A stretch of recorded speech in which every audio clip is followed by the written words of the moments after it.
પૂરને લઈ લોકોને થયેલ નુકસાનને ધ્યાને લેતા કોંગ્રેસ દ્વારા કલેક્ટર કચેરી ખાતે જઈ આવેદનપત્ર પાઠવી રજૂઆત કરવામાં આવી હતી। જે પ્રકારે વિશ્વામિત્રી નદીના પાણી સમગ્ર વડોદરા શહેરમાં ફરી વળ્યા હતા, લોકોને લાખો રૂપિયાનું નુકસાન ભોગવવાનો વારો આવ્યો છે। ત્યારે આજરોજ કોંગ્રેસ દ્વારા વડોદરાના કલેક્ટરને આવેદનપત્ર આપીને વડોદરાની પ્રજાને આર્થિક સહાય અને જે અધિકારીઓના ભ્રષ્ટાચારના કારણે વડોદરાને આ મહાવિનાશક પૂરનો સામનો કરવો પડ્યો છે તે તમામની સામે કાર્યવાહી કરવાની માંગ સાથે આજરોજ કોંગ્રેસ દ્વારા 12 કલાકે આવેદનપત્ર પાઠવી રજૂઆત કરવામાં આવી હતી। ભારતીય જનતા પાર્ટીના ભ્રષ્ટ શાસનમાં અને ભાજપના નેતાઓના પાપે જે વડોદરાની પ્રજા પૂરમાં છેલ્લા 4 દિવસથી જીવન ત્રસ્ત થઈ ગયું, એના માટે જવાબદાર આ વડોદરા શહેરના ભાજપના કોર્પોરેટરો, ભાજપના મેયર, ભાજપના ડેપ્યુટી મેયર, ભાજપના ચેરમેન, એમના દંડક, એમના ધારાસભ્યો, ભાજપના એમના સાંસદ, જે લાખો વોટોથી ખોબે ખોબા ભરીને વોટ આપ્યા એવા સાંસદ, તમે બધા જ જવાબદાર। કારણ કે આ વડોદરામાં પૂર પહેલી વખત નથી આવ્યું। આ વિશ્વામિત્રીના જે વહેણ વડોદરામાં પહેલી વખત બહાર નથી આવ્યો। 2005 હોય, 7 હોય, 19 હોય કે મહિના પહેલાં 2024।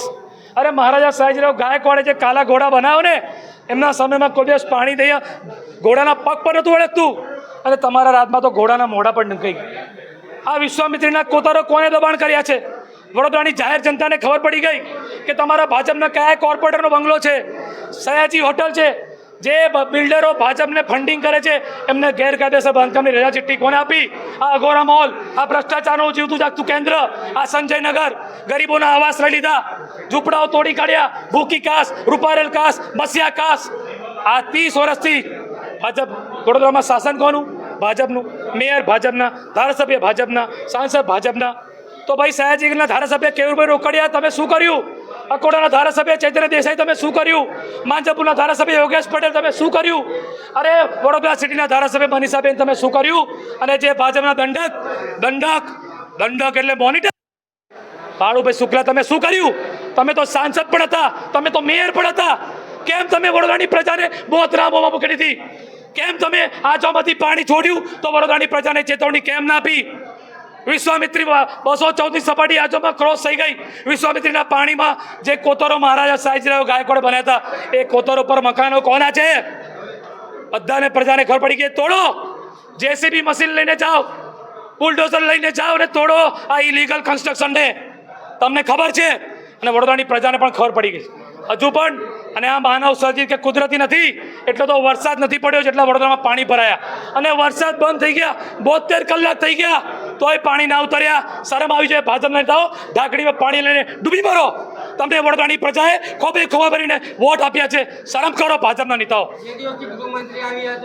અરે ગૃહમંત્રી, તમારું કામ આ ગુજરાતમાં કાયદો અને વ્યવસ્થા સાચવવાનું છે। તમારું કામ અડધી રાત્રે આવીને સફાઈ જોવાનું નથી।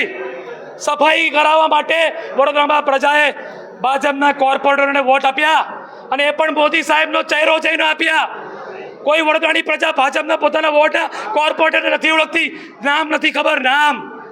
મોદી સાહેબને જોઈને વોટ આપ્યા હતા, અને મોદી સાહેબને પણ વોટ આપ્યા હતા। આના માટે આપ્યા હતા કે વડોદરાને પાણીમાં ડૂબાડશો? શરમ કરો ગૃહમંત્રી, કાયદો અને વ્યવસ્થા જાળવો। અને તમે તો વડોદરાના પ્રભારી છો, તમને ખબર છે કે તમારા ભાજપના કયા નેતાઓનો ગેરકાયદેસર બાંધકામ છે, તોડાવો ને। તમારી સરકાર છે, નળિયેથી તળિયા સુધી તમારી સરકાર છે। મેયર તમારો છે, ધારાસભ્ય તમારા છે, સાંસદ તમારા છે, દિલ્હીમાં તમે છો, ગુજરાતમાં તમે છો, તો હવે શું બાકી રહ્યું? અને આર્થિક સહાયના નામે વડોદરાની પ્રજાની મજાક ઉડાવો છો। 100 રૂપિયા કેશ ડોલ, શરમ નથી આવતી? 100 રૂપિયા કેશ ડોલ, અને 18 વર્ષથી નીચેના છોકરાઓને 60 રૂપિયા? શરમ કરો। તમે ભ્રષ્ટાચારથી આ સ્માર્ટ સિટી કરીને, આ વડોદરામાં સ્માર્ટ ભ્રષ્ટાચાર કરીને તમારા ટેકનોક્રેટ મેયરો કરોડપતિ અબજોપતિ થઈ ગયા। દુબઈમાં અને ઓસ્ટ્રેલિયામાં પ્રોપર્ટી છે, બંગલા છે। પ્રજાના વેરાના પૈસાથી જે ટેક્સ ભરે છે પ્રજા, એના પૈસાથી ભાજપના નેતાઓ કરોડપતિ થયા, અબજોપતિ થયા। અરે સાયકલના ઠેકાણા નહોતા। અહીંયા હોસ્ટેલમાં 10x10ની ઓડીમાં મેં જોયેલા છે। બહારથી આવ્યા હતા, હોસ્ટેલમાં રહેતા હતા, આજે અબજોપતિ, દુબઈમાં પ્રોપર્ટી। આ પૈસા કોના? અમારા વડોદરાના પૈસા છે। જવાબ આપવો પડશે તમારે। વડોદરાની પ્રજા જાગી ચૂકી છે, અને વિપક્ષ પણ તમને નહીં છોડે। અમે આ બાબતે સાંકીને લઈએ। આર્થિક સહાય કરો, 25,500 આ મોંઘવારીમાં 2500માં શું થાય? ઘર વખરીનો સામાન 25,000 થી 50,000 રૂપિયા આપવા પડશે. લાખો રૂપિયાનું નુકસાન થયું છે. ટીવી, ફ્રીજ, પંખા, વોશિંગ મશીન અને ઘર વપરાશની વસ્તુઓ, ચોખા, એક વર્ષના અનાજ આપણા મધ્યમ વર્ગના લોકો ભરે છે. મધ્યમ વર્ગના લોકો એક વર્ષના અનાજ ભરે છે. અનાજ બગડી ગયા, સડી ગયા. નાના છોકરાઓ રડતા હતા, દૂધ નતું મળતું. મારી માતાઓ બહેનોને 2 ટાઈમ પીવાનું પાણી ના મળે. વરસાદના પાણી ને ગટરના પાણી લોકોના ઘરમાં પહોંચી ગયા. પણ તમારામાં પાણી નથી કે આ વડોદરાની પ્રજાને 2 ટાઈમ પાણી આપી શકો, કે આ વડોદરાની પ્રજાને પૂરમાંથી બચાવી શકો. શરમ કરો. રાત્રે અંધારામાં કોણ આવે? રાત્રે અંધારામાં કોણ આવે? દિવસે પબ્લિકની બીક લાગે છે. અરે છાતી હોવી જોઈએ અમારા વિપક્ષના નેતા અમિત ચાવડા જેવી. દિવસમાં આયા આ વડોદરા શહેરમાં અલગ અલગ વિસ્તારમાં ફર્યા. પ્રજાએ પ્રશ્નો પૂછ્યા, પ્રજાએ રોષ કાઢ્યો, અમે સાંભળ્યું. પણ સત્તામાં તો તમે બેઠા છો ને. ગૃહમંત્રીનું કામ રાત્રે અડધી રાત આવીને સફાઈ સેવકનું કામ છે. અરે સફાઈ માટે તો અમને કોર્પોરેટરને છૂટ્યા છે કે પાયાની સુવિધા આપશો, રોડ રસ્તા ગટર પાણી આપશો. કઈ છે બધું? વેરાનું વળતર તો આપી શકતા નથી. ઉપરથી આ પૂર, મહાવિનાશક પૂર. ભાજપના નેતાઓ જવાબદાર છે અને બધાને ખબર છે કોના દબાણ છે. આ દબાણ તોડવામાં આવે. અમે કલેક્ટરને લેખિત રજૂઆત કરી છે. કોઈ ટાઈમ લાઈન ના હોય. આ યુદ્ધ થાય ને યુદ્ધ, ત્યારે કોઈ સમય મર્યાદા નથી હોતી. ઇમરજન્સીમાં ચપટીમાં નિર્ણય લેવા પડે. ચપટીમાં અમારા મેયર છે, તમારા મુખ્યમંત્રી છે, તમારા પ્રધાનમંત્રી છે, તો કોની રાહ જુઓ છો? આપો પ્રજાને પૈસા. જે વસ્તુઓ ગુમાવી છે એની જગ્યાએ નવી વસ્તુ આપો, કાં તો એના એટલા પૈસા આપો. આ મજાક નથી અને નહીં સહન કરીએ. અમે આજે કલેક્ટરશ્રીને આવેદનપત્ર આપ્યું છે. આવેદનપત્ર નથી, આ મારા વડોદરાનો અવાજ છે. મારા વડોદરાના લોકો જે ટેક્સ ભરે છે એના પૈસાના પરસેવાનો અવાજ છે. આ ખાલી આવેદનપત્ર નથી.